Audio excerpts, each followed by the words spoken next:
I've always wanted to do like a landscape North America tour where I go around and help guys out for the day.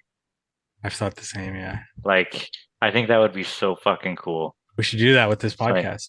On the way to H&A. on the way to H&A, That's what I've wanted to do for years now. like just go around and help guys out for the day. Yeah, Like we're job hurting site today. visits. We're putting this in today. Can you give us a hand? Like We've all got YouTube channels now. We all film it in our own barely. perspective Yeah. on the Like road to H&A. I think that would be really cool to do. If I had an abundance of money and I didn't have to go to work every day, Yeah, um, that's my I would setback too. I would do that. That would be cool. I'm up to 258 subscribers, so you watch out. What? I just Nice. posted a video today. I saw it was premiering. You do a Yeah. premiere for all your videos. Yeah, I just throw them right up there. Not necessarily good or bad, but let's get some stuff out there and then worry about it later.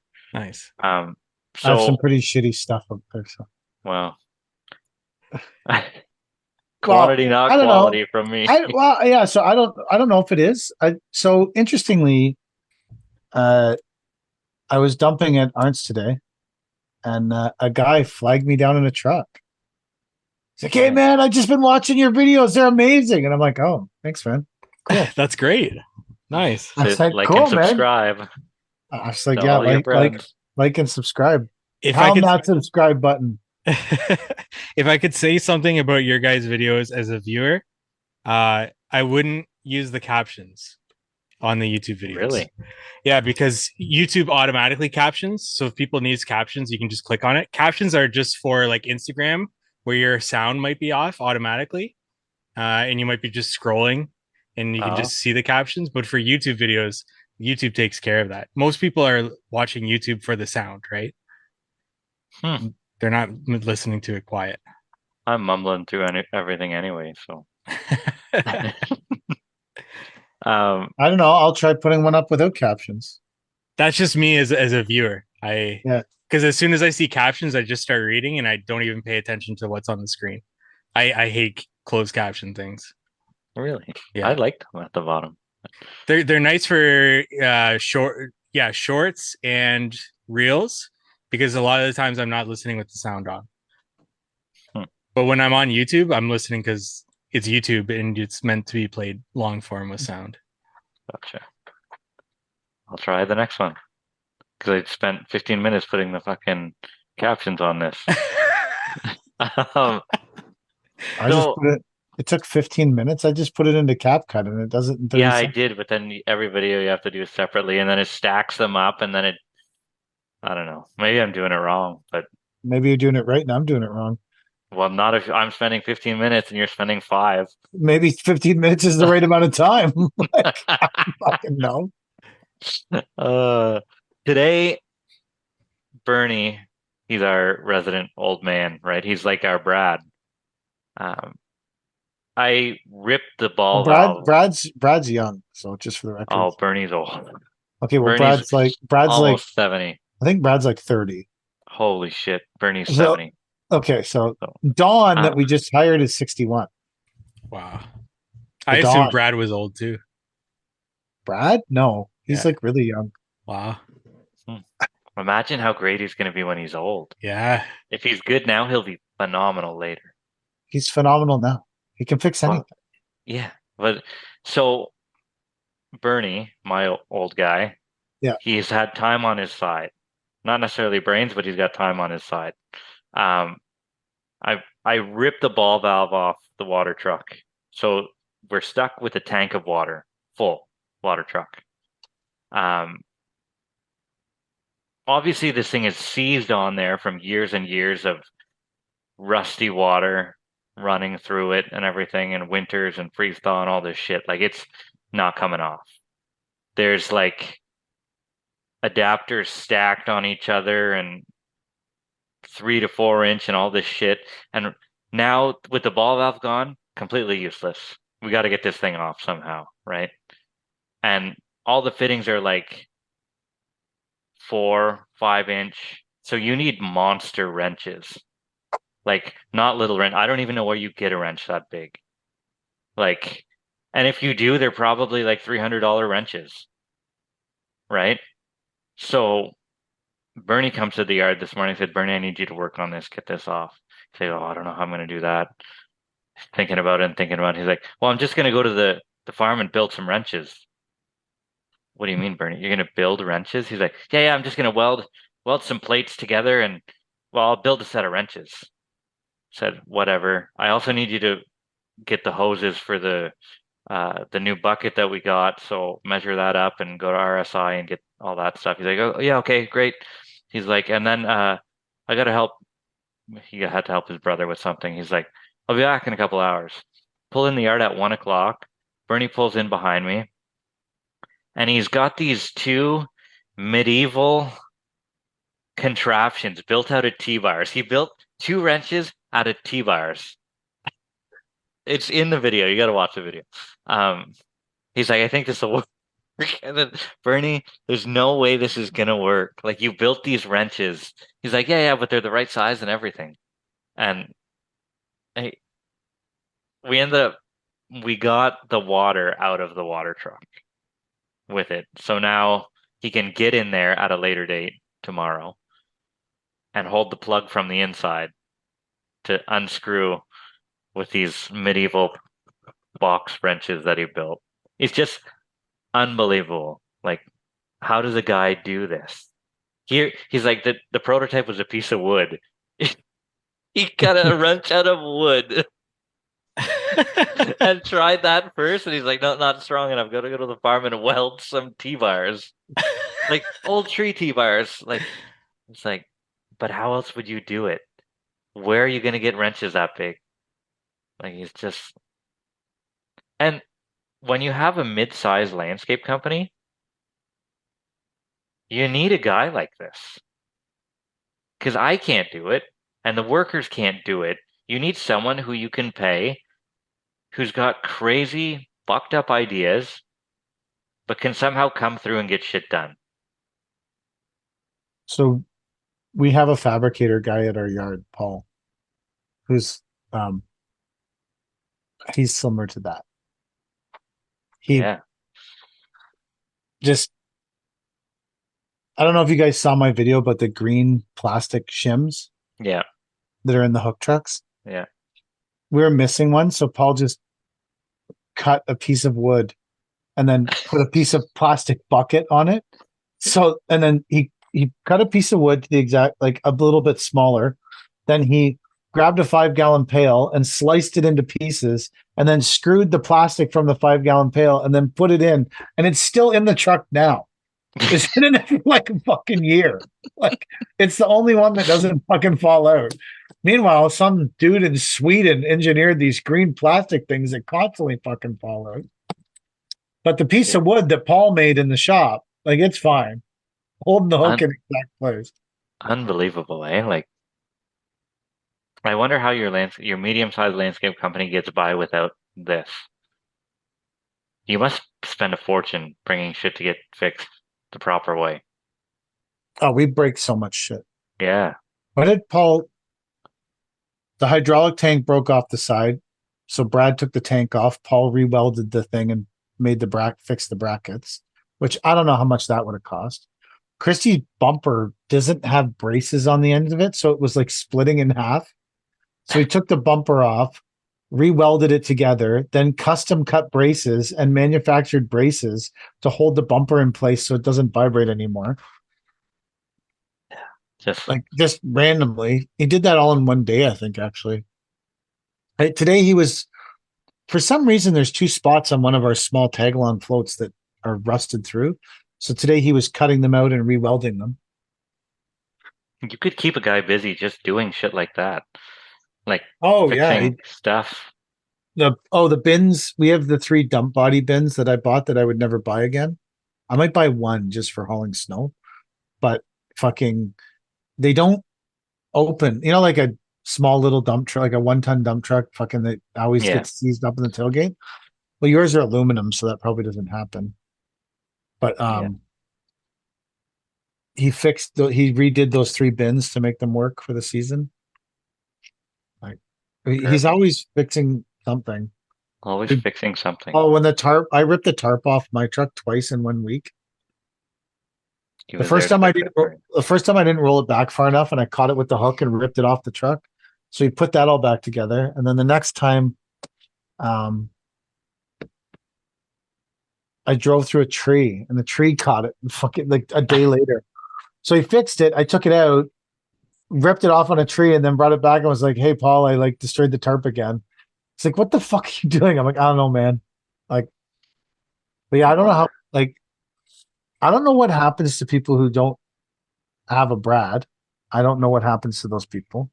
Is their shit just like broken all the time, or maybe there's shit people I don't and a Paul. I don't know if you don't have a Brad and a Paul. I don't know what happens. Like I don't, or maybe we did exist before Brad and Paul, and times are just different. But I don't.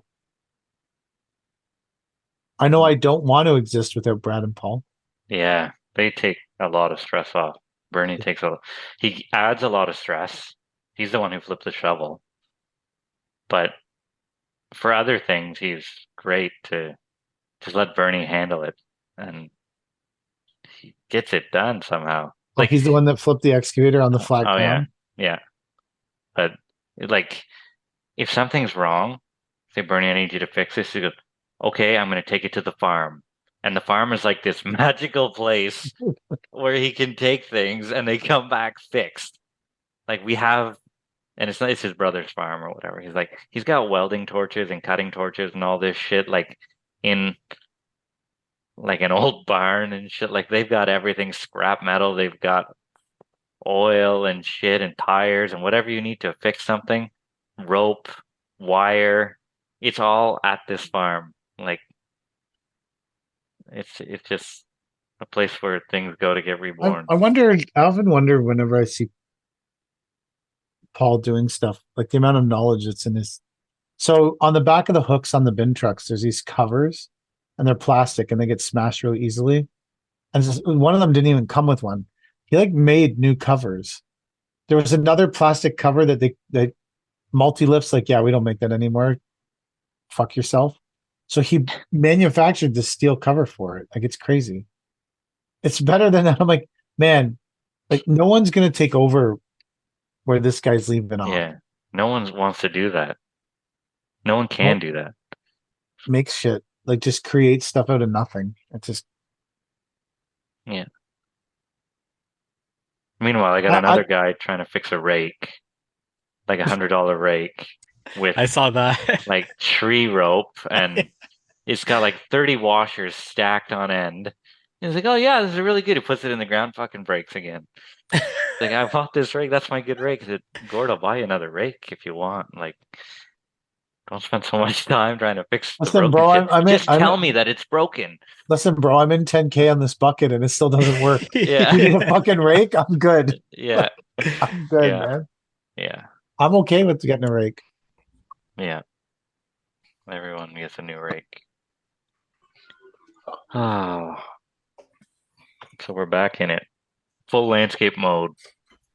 Yeah. This is with any luck we'll be screening topsoil this week. Finishing some stuff up. We have a new guy starting tomorrow. Really? Wow. All I know is that he's the neighbor of one of our existing employees, and he worked for a concrete company that didn't pay him. So maybe he wasn't worth being paid. I don't know. Ooh. Or the boss. That's an interesting take. Yeah. I like that take. Yeah. That's the opposite of what everyone else's take would be. Yeah. Hey, this guy didn't get paid. Oh, that guy got fucked. Your take is maybe the guy didn't deserve to get fucking paid. Yeah, it's possible, eh? Like, have you never had a guy that didn't deserve to be paid that was just so shitty that you're like, Yeah. I can't believe I'm paying this guy. Can't believe I have to pay this guy. Mhm. We had guys like that. The guy who called the labor board on us was like that. Cody Merkley, the fucking idiot with his sweatpants on Called the job out site. first name and last Oh, I name. don't care. I'll say it to his face. So yeah, he called the labor board on us, and they called us, and then They're like, well, why did he get fired? Or no, why did he quit? Or why did he leave? It was something. It was a discrepancy. He said he had to leave because he was being bullied and stuff. He wasn't being bullied. He was just shitty at his job. There's this other guy. He was awful at his job, Do you and the think guys would bully him. being shitty at your job and people telling you you're shitty at your job is bullying or just truth telling? That's truth telling. But how do you I think was that good at my job, and people told me I was shitty at my job. how do you think a they them would take that? Oh fuck, you'd be in HR that within 5 minutes. We don't have that type of culture at NDO. A they them culture. Well, I mean, it's fine, whatever. If you're a they them and you can cut it with my guys, fuck, you wear those high heels all day long. I don't give a shit. Wear them to work as long as they're steel toe. I don't. If you can work, man, with the right attitude, I don't care what you look like. But What if you identify as a hardscaper, but you're not a hardscaper? I think that's me. I haven't. I tried to lay. So we're putting in Lexa paver, which is 80 mil rectangle paver, the bigger rectangles, I guess. And I was bending over. I'm just like, my stomach can't handle this. Like, I'm gonna hurl. Yeah, I'm not meant for this anymore. How old are you? 37. Oh. So I'm having that debate at 50. Am I done? I I'm done But with when I some was stuff. 37, But 37, I'm soft now. I'm soft. I was like 44 when I started this company or something. I 45. I I will grade all day long. No problem. Shovel, you name it, plant trees, whatever you need me to do. Laying pavers is for someone younger than I. I'll cut all day long, fine, no problem. But laying, that's something I'll delegate. What if you can lay with a vacuum lifter? Yeah, sure. Yeah. Just not I hand still lay.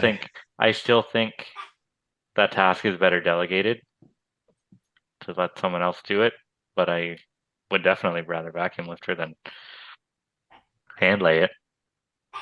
I'd rather be in the shovel actually with the vacuum lifter. That's my favorite way to do it. While the guys are still laying porcelain tile. Jesus Christ.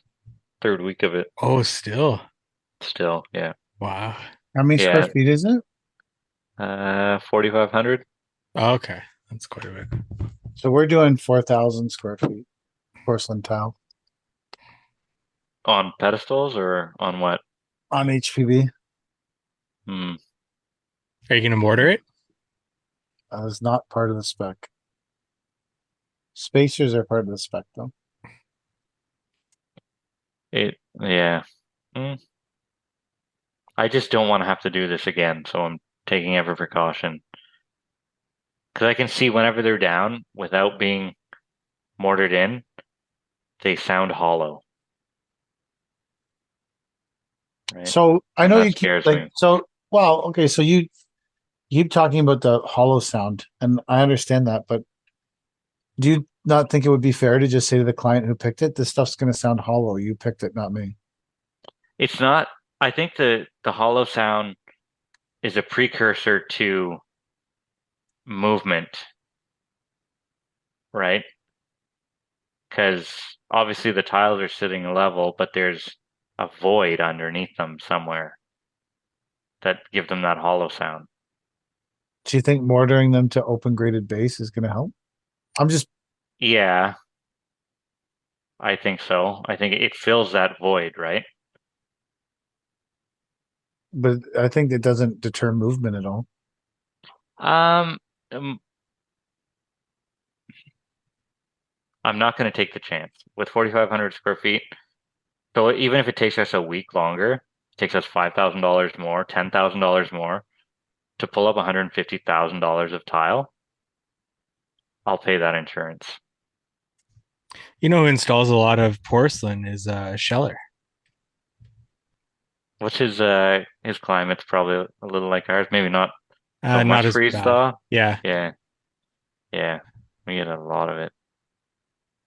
Did you pick this product? No, no. Just the I would install. have done one of two things with this, I think. Well, I might have just done what you're doing too. So one of three things. I probably would have done what you're doing and just eaten it. Or I would have said to them, this is a product you picked. This is how it's recommended to be installed. This is how we're gonna do it. Don't call me if this fucks up. It's not my problem. Which I've told lots of people who pick weird shit. Uh, or I would have done it the way you're doing it, but charged them extra. The client is a great guy. He's through relationships given us probably close to 400, $500,000 of work in the past. Then I would probably do what you're doing. Yeah, that's I didn't need a coach to tell me that maybe I should spend a little extra time and try and make this as good as we can on the first time around. So, and I'll Yeah. sleep better at night, I think, maybe doing it this way. For now, anyway. How much more time does it take to mortar as opposed to just laying directly on HPB? So Do you they think? can lay, they said they lay about 40 to 50 tiles a day. Let's say 45 tiles a day times 9 square feet each. That's 400 square feet a day, maybe. They've been at it for more than 2 weeks. They've cutting and stuff like that. So let's say 300 square feet a day, which in interlock terms is not a good production rate for us anyway. Now, I don't know our exact production rate, but I think we can lay more than 3 pallets a day if it were just like modular I pavers. guess it depends how Right? complex it is. Yeah. But Because what those guys are doing is pretty complex. right now, yeah, it's a Like you have to grade it, then you have to mortar it, then you have yeah, to make sure the thickness of the mortar is equal to the thickness of the mortar beside it. I can't even fathom how shit it is if you have to lift one up and now the tile is covered in mortar and HPB. yeah. Like just I'm just thinking about like, okay, this is too high. We need to take some mortar off it. We can't pound it down because it's a 3x3 square and we're gonna just break it. So we gotta lift it up and then try to get it across the patio without fucking everything out. With Like, shit spilling everywhere. yeah, Yeah, shit's going. yeah. This seems It's like epically horrible. Just yeah. I that. was really scared going into the whole thing. The guys have a handle on it there now where I don't even have to be there during the day. They get this stuff just done and they come in at the end of the day and it looks great. There's a couple trouble tiles, but in the grand scheme of the job, it looks great. Like, when's the last time you went to the mall and looked across the tile and were like, oh yeah, I see one out of like 5,000 tiles that are like a corner sticking up or something like that. Like, well, on a big scale, no one looks at it as hard as the landscaper does, you know? That doesn't mean, Landscapers spend endless amounts of time doing things so that other landscapers will see it. yeah, that only works if you video the whole process. Well, it's for some Well, landscaper that that guy might sucks. Yeah. some the homeowner invites over someone whose husband used to be a landscaper. Mm, That's why you're cutting 90 or cutting 45s on all your corners of your patios. No client gives a fuck about that. yeah. Well, I know we've had this deep discussion about this that, stuff before. My yeah. opinions are unpopular, but No, I get that. Like, There was a few people who said miters suck in the hardscape controversial takes.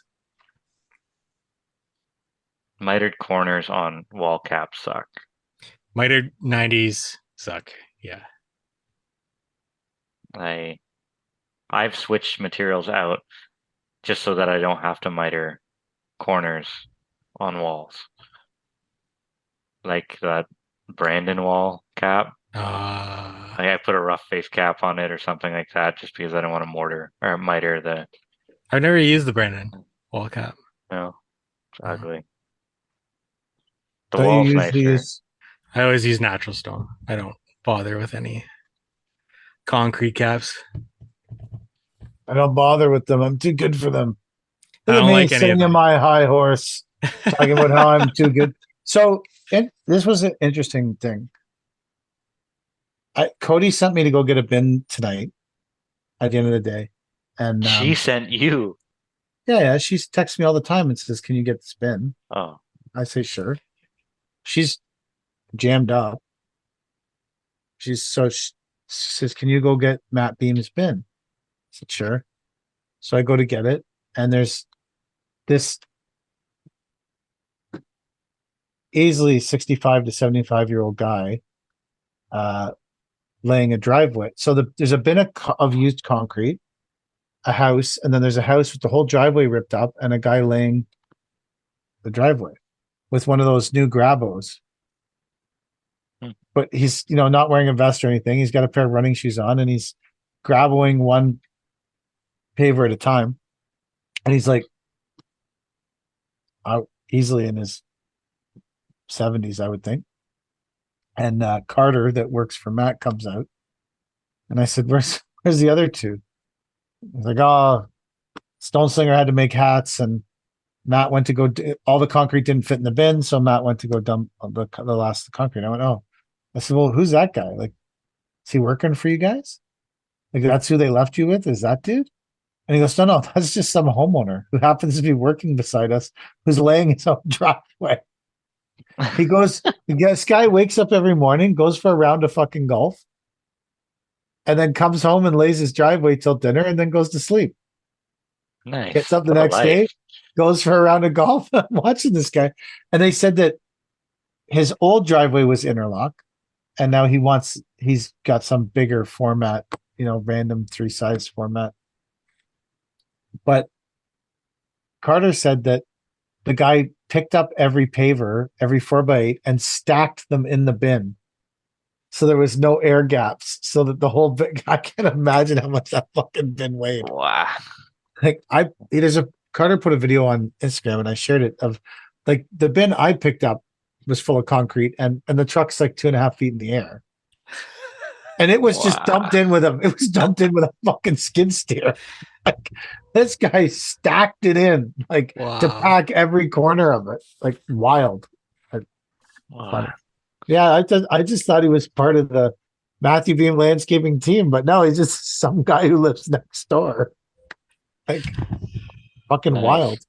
Yeah. So there's So he he what didn't he hire you guys for bins? This no, guy? he I was gonna go over and be like, bro, what the fuck, man? He did not hire us for bins. No.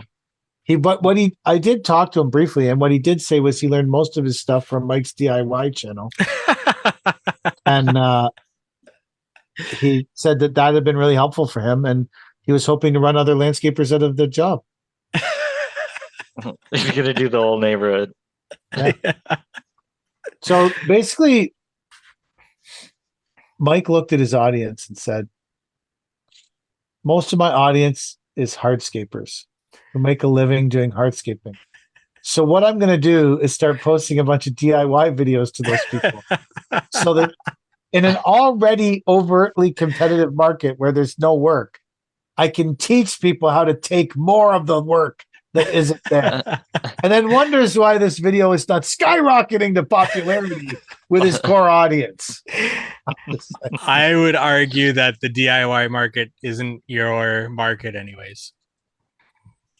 And probably about 40% of my YouTube audience is DIY. I'm not going to comment on this. No? I like that cup. It's a great cup. These cups are the coolest cups. Kelly got them. They change color. I don't know. You can't see it. Like if I hold, like see how like the bottom of Yeah. it's blue because it's cold. They Yeah. like those. So before you guys were born, No, that was there was popular in the 90s. the hyper color T-shirts. Oh no, the And- color changing cups. Oh, so in my so before you were born, there was these t-shirts called Hypercolor, and they would change color to your body temperature. So like your armpits would be a different color than your chest, and like if you were working out, it would all they were called. They were when I was in high school, and you were in your mom's womb. I'm I actually haven't only. seen those. Mike, I think why are I- you always in red? I think I'm actually There only. goes sweaty Mike again. That's what it was like, and I'm fat and sweaty. Just It under wasn't his a great. armpits. Wasn't a great shirt for Deep me. red. I'm fat and sweaty. It wasn't a great shirt for me. You know what? You could have worn that to the murder trial that you went to. Oh my god! I It, probably did. so on camera you're one color. Ugh. Well, I guess camera was all black and white back I don't then. think there was cameras. Yeah. It's all black and white. Fuck off. The color changing shirts don't work. Maybe you should get them for the crew. I'm not. I would bust into a polka dot shirt story, but this is the end of the episode because Mike has to leave. I have to say one thing before we go. If I uploaded the same video, or sorry, the same audio for our worst hour last week. So if you haven't noticed, just close out of the app, reopen it. If you're on Apple Podcasts, you need to delete the previous episode if it downloaded, close out of the app, go back into it, and you'll hear that updated audio. Do you think we mean that much to anyone? Well, I had tons of I had a few emails. I had probably 5 messages. I got hit up by quite a bit. Everyone knew that was your end. No one messaged me about it. No. They knew that there was no way I could fucking help them. They were like, there's no way that PK can help me with this. He's grossly incompetent. So I am not even going to message him about it. Okay.